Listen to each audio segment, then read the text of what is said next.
భూమాత బిడ్డలకు స్వాగతం.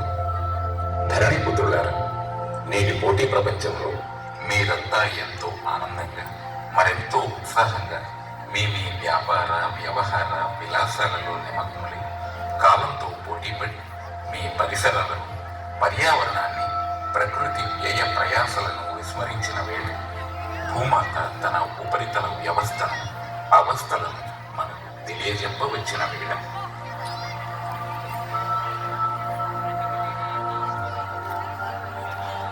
ప్రకృతిని పులకరింపచేసే పచ్చలహారం లాంటి అడవులతో, స్వచ్ఛమైన జల గలగలలతో పారే శలయేరులతో, సమయానుకూలంగా తిరిగే గ్రహాల అనుగ్రహంతో, హాయిగా పంచభూతాలతో విరాజిల్లుతున్న నా ఉపరితలంపై ఏమిటి నిర్వాకం?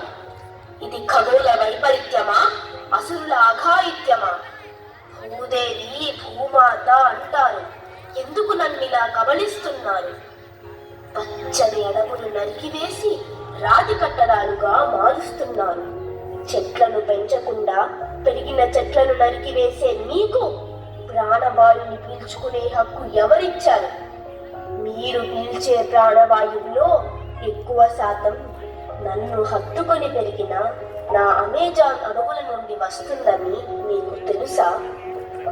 మీ వలన కాలుష్యం చేయబడిన నా జలవనరులు బాష్పీభవన సంక్షేపణ పద్ధతుల్లో శుద్ధి కాబడి తిరిగి మీకు అందింపబడే స్వచ్ఛమైన వర్షపు నీటిని జాగ్రత్తగా ఒడిసి పట్టవలసిన అవసరం ఎంతో ఉంది.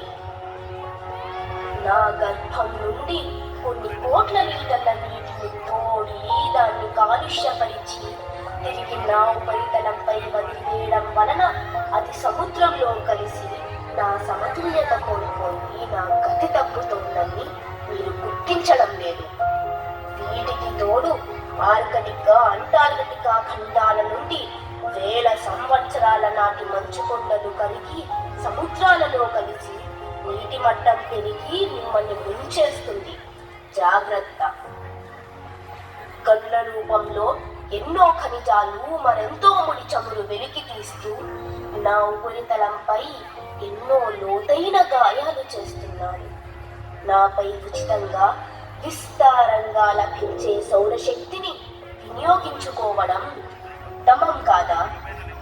అత్యంత ప్రమాదకరమైన రేడియో ధార్మిక పదార్థాల వాడకం వలన కాలుష్య ప్రభావం మీపై కంటే మీ భవిష్యత్ తరాలపైన ఎక్కువ ఉంటుంది. దానికి బదులు ఉచితంగా లభించే వాయు శక్తిని వాయు విద్యుత్తుగా వినియోగించే విమల ప్రయత్నం చేయవచ్చు కదా. ఇంకా నా గర్భంలో నిక్షిప్తమైన ఉష్ణ శక్తిని వెలికి తీసి వినియోగించుకోవడం వలన మానవాళికి మేలు చేసి ప్రకృతికి కీడు తగ్గించిన వారవుతారు. మానవ మేధస్సు అంతులేనిది. ఇటువంటి ఉచిత వనరులు, అనంతంగా లభించే నీటి నిల్వలు కలిపి మీరు హరిత ఉదజని ఉత్పాదన ప్రయత్నం ఎందుకు చేయడం లేదు?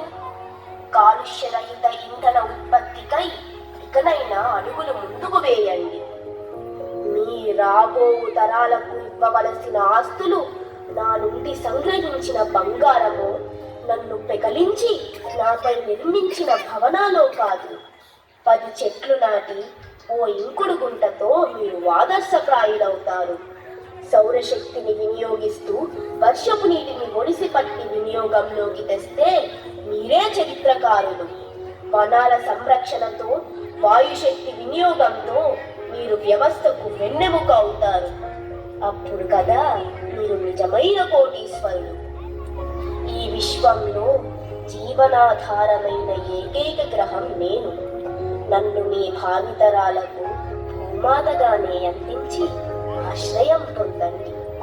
సర్వభూమండల సుభిక్షో భవంతు. సర్వే జనా సుఖినో భవంతు.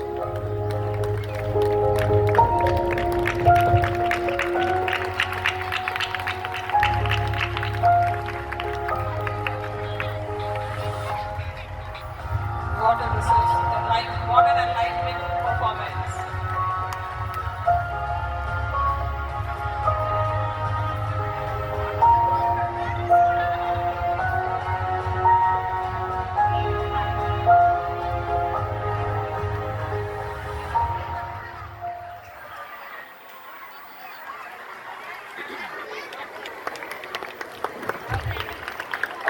of applause for this Bhumata. What an enlightening performance filled with resourceful information. Thank you, Bhumata. The students of classes 6th and 7th, they have told us to protect nature and nature will protect us.